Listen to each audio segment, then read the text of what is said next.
Now then, we have to get on to Buddhism. And in order to introduce Buddhism, it's necessary to remember the whole background of the world view of India.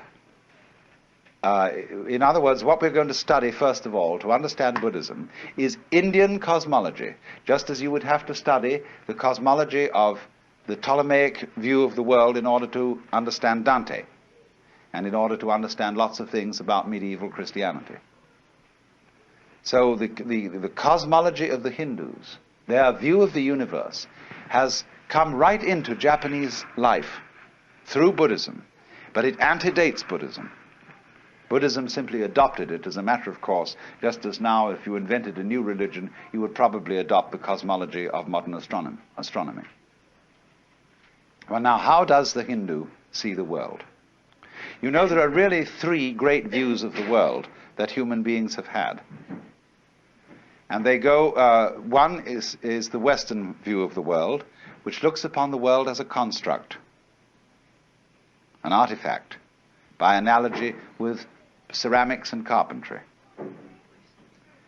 Then there is the Hindu view of the world, which is dramatic, looks on it as a play. And then the Chinese view, which is organic and looks upon the world as an organism, a body. But the Hindu view sees it as a drama. And it's simply this: there is what there is, and always was and always will be, which is called the self. That in Sanskrit is Atman, A-T-M-A-N. And the Atman is also called Brahman. Brahman, from the root bri, to grow, to expand, to swell, is actually related to our word breath. So, Brahman, the self, according to the Hindu view, plays hide and seek with itself for always and always and always. How far out, how lost can you get? So here, each one of us, according to the Hindu idea, is the Godhead on purpose, getting lost for the fun of it. And how terrible it can get at times. But won't it be nice when you wake up? That's sort of the basic idea. And I found it's an idea that any child can understand. It has great simplicity and great elegance. Now, in part of this cosmology, we must understand another feature of this conception of the universe. Not only, you remember now the kalpas, the periods of time, the yugas, the qualities of the time through which the universe goes, but there's the final thing, which are called the six worlds, or the six paths of life. And this is very important for Buddhism, although it comes from Hinduism, is represented in what is called the bhava chakra.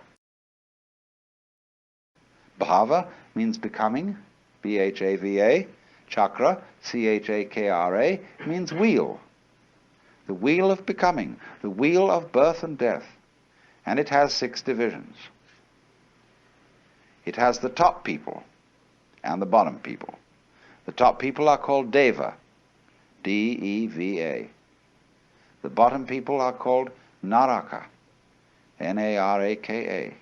Devas are angels, and they are the people who are the supreme spiritual successes. The Naraka are tormented in purgatory, and they are the supreme spiritual failures. They are the poles, the happiest people and the saddest people. Then in between there comes the world of the pretas, next to the Naraka, next to the purgatory.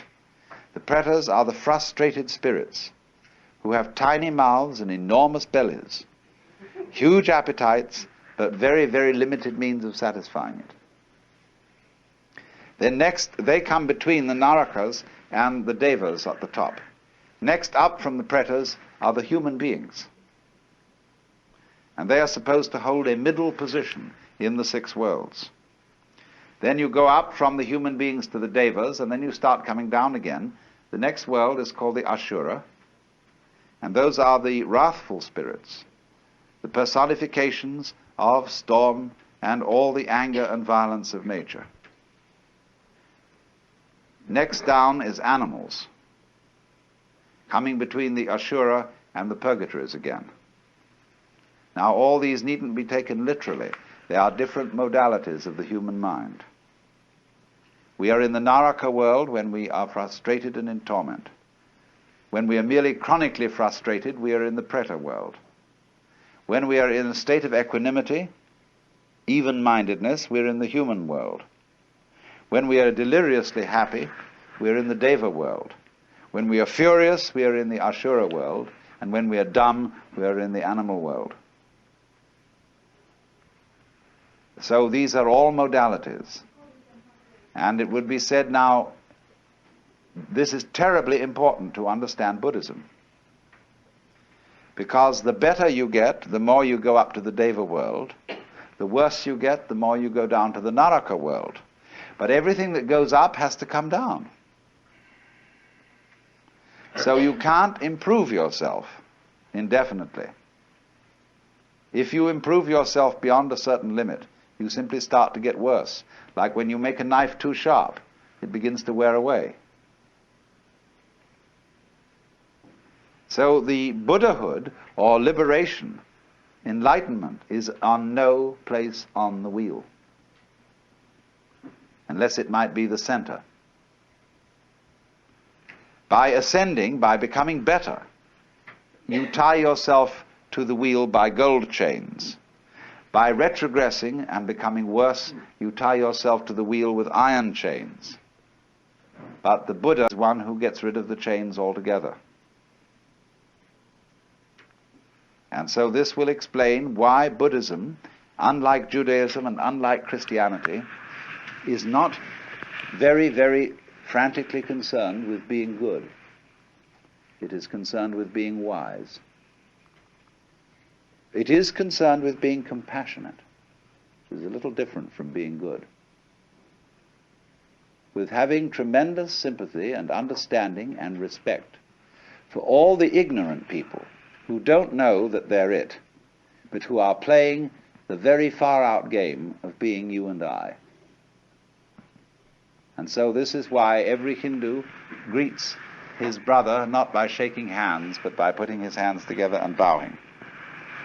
This is why the Japanese bow to each other, basically. This is why Buddhist rituals are full of the bowing gesture, because you are honoring the self, playing the roles of all the people around you. And all the more honor is due when the self has forgotten what it's doing, and is therefore in a very far-out situation. Now, that is the basic Hindu view of the world. That's the cosmology which goes along with Buddhism. According to taste, temperament, tradition, popular belief and so on, there is this additional idea that when the Lord, the self, pretends that it's each of us, it first of all pretends that it is something called the Jivatman. The Atman, the self, pretends to be an individual soul called a Jivatman. And the Jivatman reincarnates through a whole series of bodies, life after life after life. And according to what is called karma, karma literally means doing. The law of doing, whereby acts occur in a series, and they are linked with each other in an unbreakable chain. So everybody's karma is the life course that he will work out through maybe innumerable lifetimes. I'm not going into that because a lot of Buddhists don't believe that. You will find that the Zen people, for example, are quite divided on this. They will say, no, we don't believe literally in reincarnation. That after your funeral, you will suddenly become somebody different, living somewhere else. They will say reincarnation means this, that if you, sitting here now, are really convinced that you're the same person who walked in at the door half an hour ago, you're being reincarnated. If you're liberated, you'll understand that you're not. The past doesn't exist. The future doesn't exist. There is only the present. And that's the only real you that there is. The Zen master Dogen put it in this way. He said, spring does not become the summer. First there is summer, and then there is spring. Each season stays in its own place. And so in the same way, the you of yesterday does not become the you of today. T.S. Eliot has the same idea in his poem, The Four Quartets, where he says, when you've settled down in the train to read your newspaper and so on, you are not the same person who a little while ago left the platform. If you think you are linking your moments up in a chain. And this is what binds you to the wheel of birth and death. But when you know that every moment at which you are is the only moment, this comes into Zen. A master will say to somebody, get up and walk across the room. And he comes back and he says, where are your footprints? They've gone. So where are you? Who are you? When we are asked who we are, we usually give a kind of recitation of a history. Well, I'm so-and-so, I was given this name by my parents, I've been to such and such a college, I've done these things in my profession, and I produce a little biography. Buddha says, forget it. That's not you. That's some story. That's all gone, that's all past. I want to see the real you are now. Well, nobody knows who that is, you see. Because we don't know ourselves except through listening to our echoes and consulting our memories. But then there's a real you, and that again leads us back to this question. Who are you? That is the real you. We shall see how they play with this in Zen, by the koans, to get you to come out of your shell and find out who you really are. Well now, whereas in India, this worldview is tied up with a whole culture involving every circumstance of everyday life. Hinduism is not a religion in the same sense that, say, being an Episcopalian or even a Roman Catholic. Hinduism is not a religion, it is a culture. In this respect, it's more like Judaism than Christianity, because a person is still recognizable as a Jew even though they don't go to synagogue, because there's certain cultural things that Jewish people who come of a line of Jewish parents, people who have been practicing Jews, they still continue certain ways of doing things, certain mannerisms, certain attitudes, and so they are cultural Jews instead of religious Jews. Now, Hinduism is the same sort of thing. It is a religion culture, and so it involves living in India, really, to be a Hindu. Because of the differences of climate, the differences of arts and crafts, technology, you can't be a Hindu in the full sense in Japan or in the United States. So what is Buddhism? Buddhism is Hinduism stripped for export. Now the Buddha was a reformer, you might say, in the highest sense of a reformer, someone who wants to go to the original form, or to reform it for the needs of a certain time. The word Buddha is a title, not a proper name. Same way as Christ means the anointed, and it's not the surname of Jesus. So Buddha is not the surname of Gautama. It means the one who is awakened, from the root in Sanskrit budh, B-U-D-H, to know. The man who woke up, who discovered who he really was.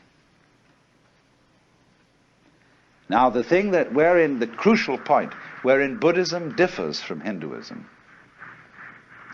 is it doesn't say who you are.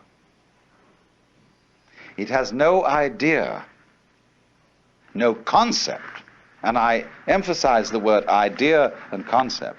It has no idea and no concept of God. Because Buddhism is not interested in concepts. It's interested in direct experience, and direct experience only. So from the Buddhist standpoint, all concepts are wrong. Just in the same way that nothing is really what you say it is. Is this a stool? It isn't now, it's a wastebasket.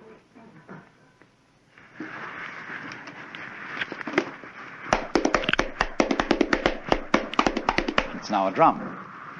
What is this thing? See?